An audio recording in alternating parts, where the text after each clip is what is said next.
আসসালামু আলাইকুম ওরহমতুল্লাহি ওবারাকাতুহু। সম্মানিত ভাই ও বন্ধুরা, আজকের এই ভিডিওতে আলোচনা করব শত্রুর মুখ বন্ধ করার জন্য কোরআন থেকে ছোট্ট একটা ওজিফা। আলোচনা বুঝতে ধৈর্য ধরে সাথেই থাকবেন। আমাদের এই ছোট্ট ইউটিউব চ্যানেলটি সাবস্ক্রাইব করতে ভুলবেন না।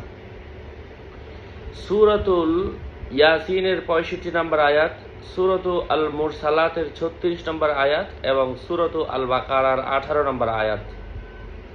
আয়াতগুলি পড়লে আল্লাহর রহমে আল্লাহ পাক শত্রুর ক্ষতি থেকে হেফাজত করেন। সকালবেলা 3বার পড়বেন, সন্ধ্যাবেলা 3বার পড়বেন। 3টা আয়াত আমি বলে দিচ্ছি। আল-ইয়াউমা আউযু বিল্লাহি মিনাশ শাইতানির রাজীম। আল-ইয়াউমা নাখতিমু আলা আফওয়াহিহিম, এতটুকু।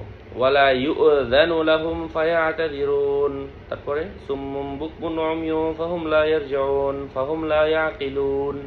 আল্লাহ পাক সবাইকে ফলাফল দান করেন, আমিন।